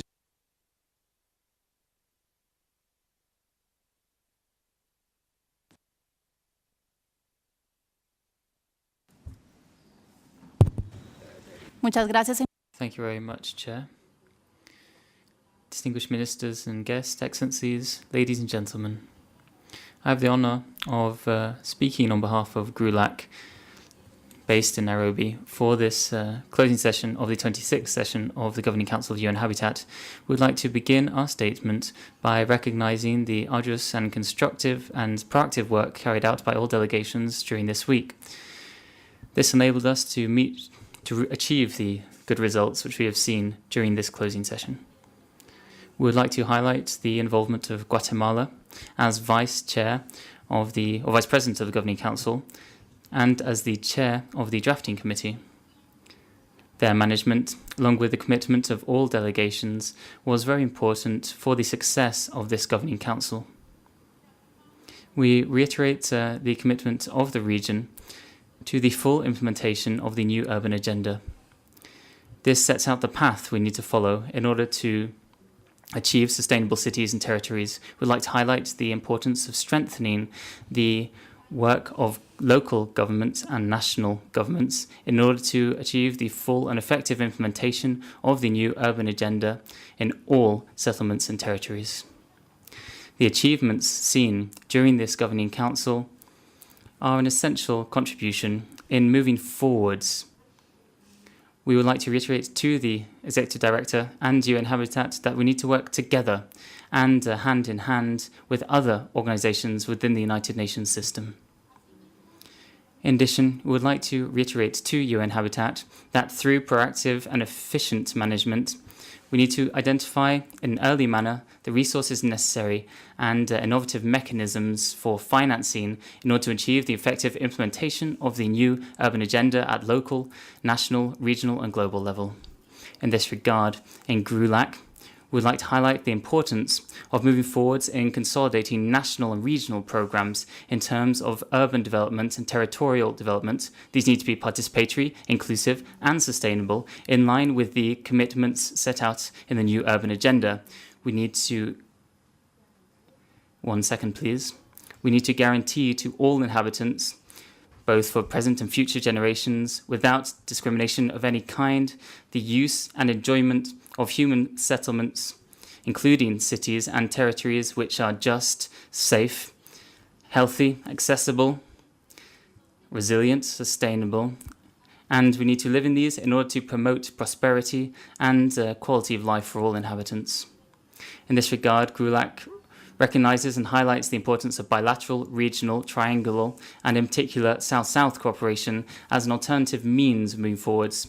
This does not replace traditional means of cooperation, but we need to use them in order to channel resources and technology transfer, which are all required for the implementation of the new urban agenda. In addition, we highlight the need of recognising challenges and specific needs of middle-income countries in terms of cooperation mechanisms. We reiterate the commitments made in terms of means of implementation as set out in the 2030 Sustainable Development Agenda, in particular SDG 11 and the Addis Ababa Action Agenda.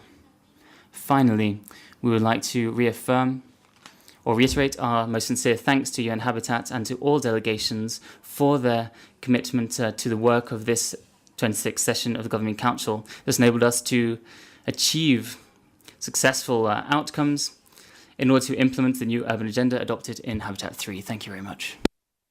Israel. Thank you very much to GRULAC. Now we have Israel has asked for the floor. Please, Israel.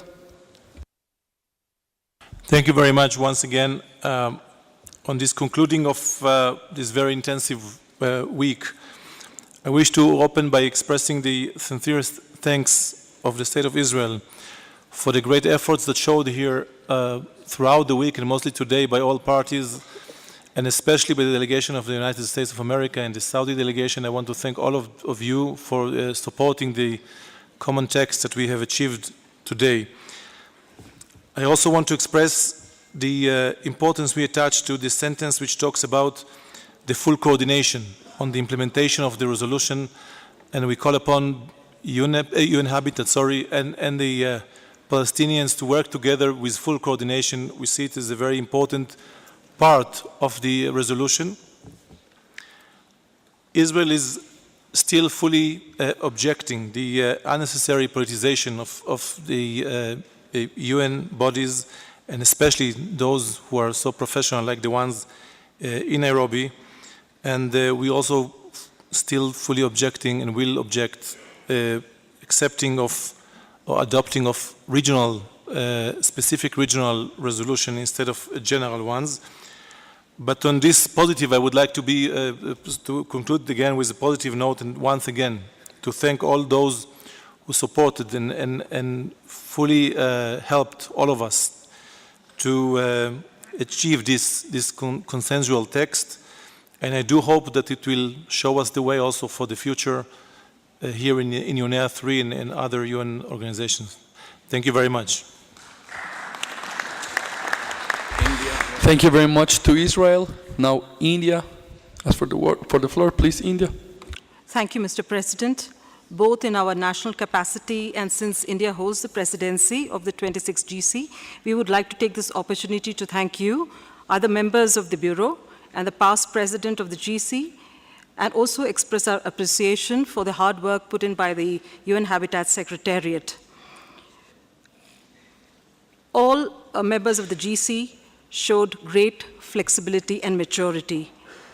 Needless to state that we are glad that under our presidency, UN Habitat has maintained its long-standing tradition of consensus. We thank you all for your contribution and hope to count on your continued support in our collective endeavors to further strengthen UN Habitat. Muchísimas gracias. Alf shukran. Saidi Rais. Thank you very much. And the last, we give Kenya the word. Please, Kenya, you have the floor. Thank you, Mr. President. My delegation aligns itself with the statements delivered by the distinguished permanent representative of Pakistan and the representative of Zimbabwe on behalf of the G77 plus China and the African group, respectively. As we conclude this session, I would like, on behalf of the government and the people of Kenya, to congratulate each one of you for your invaluable and very positive contribution to the extraordinary success of the 26th session of the Governing Council. I commend the Executive Director, the Secretariat, and all those who worked behind the scene, many of whom we do not often see, for their commitment and dedication to the important work of UN Habitat. Your efforts eased considerably our work. I also thank members of the Bureau for their contribution. Distinguished delegates, my delegation is greatly honored by the trust and confidence placed in Kenya as one of the vice presidents for this session. Thank you for your support.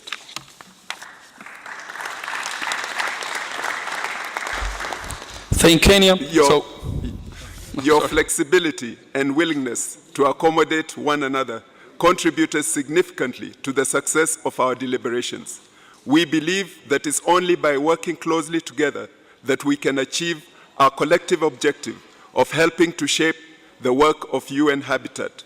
It is our expectation that following the deliberations over the last 4 days, we will now work towards transforming all our efforts into meaningful action in implementing the new urban agenda. We must work to ensure sustainable and inclusive prosperity and opportunities for all by promoting environmentally sustainable and resilient urban development. We hope the ongoing assessment by the high-level panel tasked by the UN Secretary General to carry out an independent assessment of UN Habitat will bear fruit and lead to the strengthening of UN Habitat so that it can effectively and efficiently execute its mandate. I reaffirm Kenya's continued commitment to UN Habitat and, more importantly, to the effective implementation of the new urban agenda.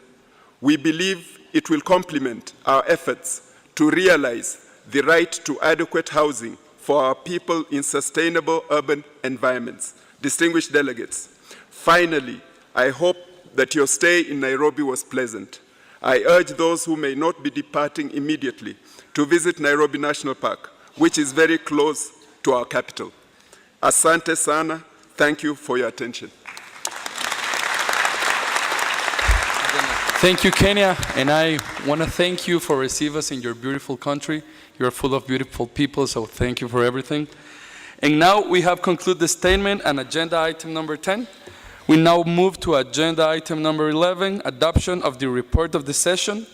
May I take it that the Governing Council wish to authorize the reporter to finalize the report in light of the proceeding of the afternoon, and that the Government Council adopts the draft report of its work at the 26th session. The draft report is contained in document HSP GC 26L.1 for submission to the General Assembly through the Economic and Social Council. I hear no objection, so it's out the side. Distinguished delegate, I would like to move to agenda item number 2, closure of the agenda. I give the floor to the Executive Director for his closing statement. Dr. Klaus, the floor is yours. Thank you very much. Just my brief words are going to be of thanks to the Bureau, the Chairman of the Bureau, the Minister Van Kiai Nai Dao of India, and you, Mr. Carlos Varillas, Deputy Vice Minister de Vivienda de Guatemala, the Vice Presidents, the Chairs of the Committee of the Whole and the Drafting Committee, and all of you, Member States and stakeholders, and all the representatives that have been in this week here in Nairobi celebrating this Governing Council.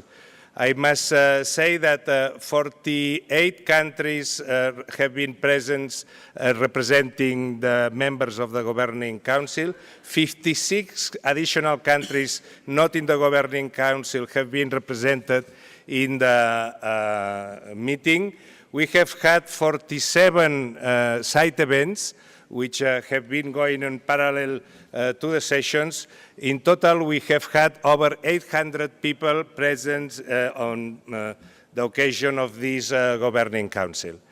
And most important, I think that I want to congratulate all of you, Member States, for reaching a consensus position in all the resolutions of this Governing Council. I know that some of the resolutions have been difficult, and you have done an effort in reaching a consensus through a process of negotiation that we from the Secretariat appreciate very much.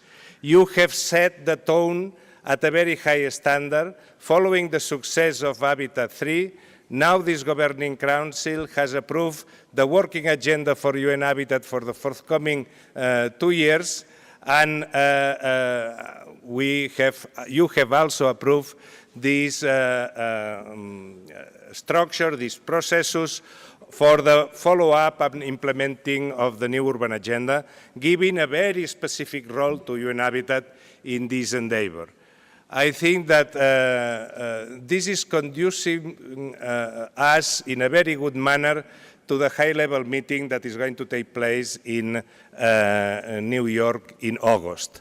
You have not dealt, because that was agreed to be dealt in the high-level meeting, you have not dealt with organizational aspects, on the financial aspects of especially of the contribution of the regular budget, and other aspects of the strengthening of UN Habitat that specifically you decided as member states in Quito that is going to be decided in August in New York, and later on in December in the resolution of the program number 17, which is our program, the program of human settlements on the list of the items of the General Assembly. I urge you to follow what we have achieved here in Nairobi, this level of elaborated consensus and focus, to translate this extraordinary example to the meetings that you are going to have in August and in December. The future of UN Habitat, it depends on your capacity to reach these agreements on the strengthening of the program. I am sure that you will dedicate time and efforts, political effort, as you have done in this Governing Council, in find the moment and the place to engage in conversations conducive and conducive to a consensus position for the real strengthening on UN Habitat. We are committed as Secretariat to follow working as always. We thank the appreciations of gratitude of all of you, and we sincerely hope that this year, 2017, is going to be, following the adoption of the new urban agenda last year, following also the adoption of the climate change agreement, following the adoption of the 2030 Sustainable Development Agenda, and the other main issues that we have been dealing in the United Nations in the last 2 years, we can focalize all this immense political effort in the question of urbanization.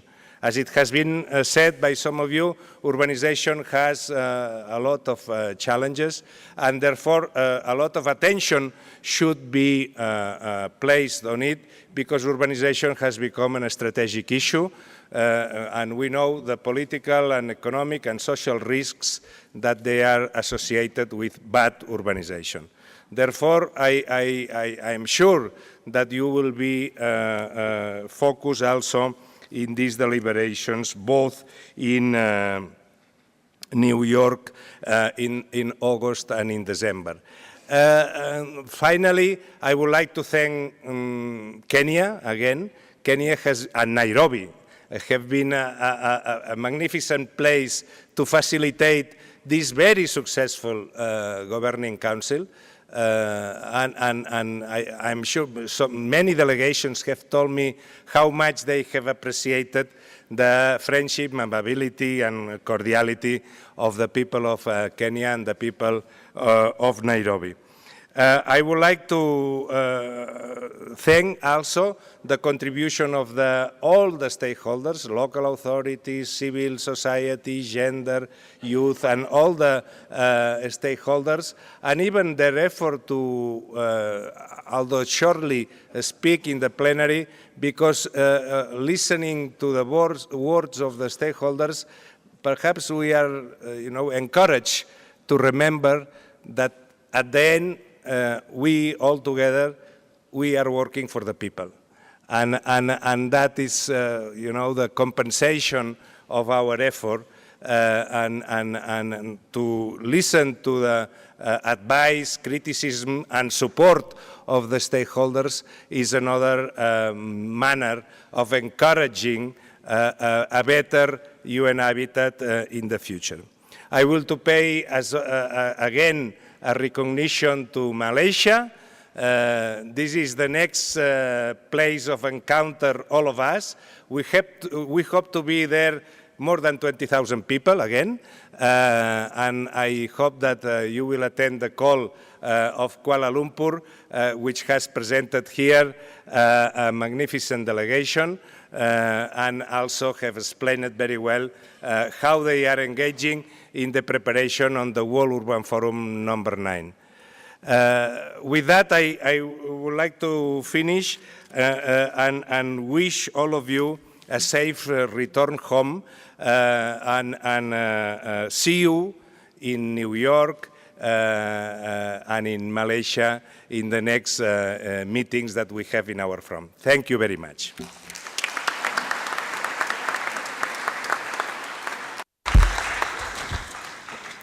I thank the Executive Director for his visionary closing remarks. Thank you very much, Dr. Klaus. Thank you. I know that we already closed the floor but with the spirit of respect, I would like to give the floor to New Zealand and State of Palestine that are requesting it, but I will ask you to be really short, not more than a minute. So please, New Zealand, you have the floor.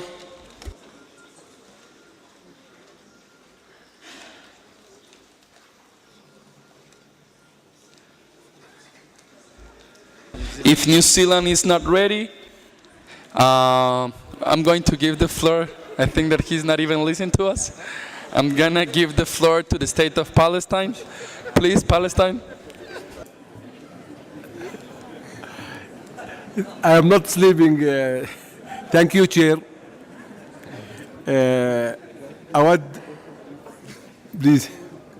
أود تقديم الشكر والتقدير للرئيس ولنائب الرئيس والسكرتارية وال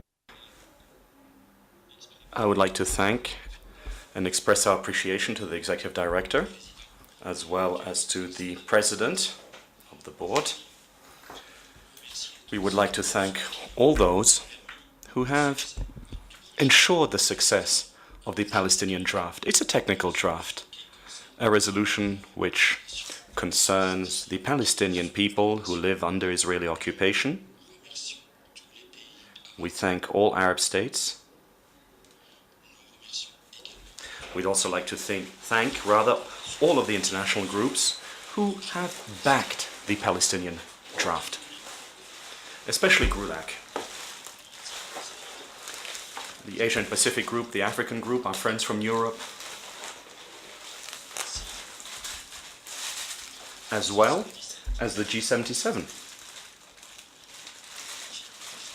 for the wonderful work done in assisting and supporting us. We'd also like to thank and express our appreciation to all of those who have ensured the success of this project.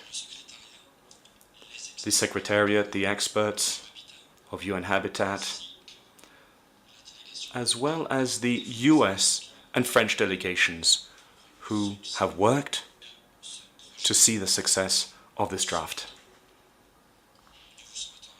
We wish all of you success, full success. Thank you. Thank you very much, Palestine. So finally, I would like to congratulate all delegation of the achievement just reached and to thank all delegation for tireless efforts during the session and for making this a successful Governing Council session. I further wish to thank the Executive Director and the Secretary of UNO Habitat, as well as the interpreters and conference services for their assistance during the session of the Governing Council.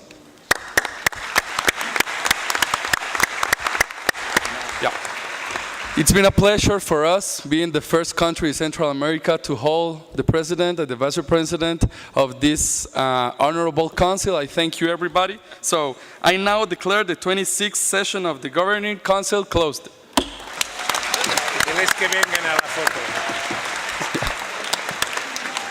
Congratulations. Thank you very much. We are going to make a big picture of everybody, so you can come here with us.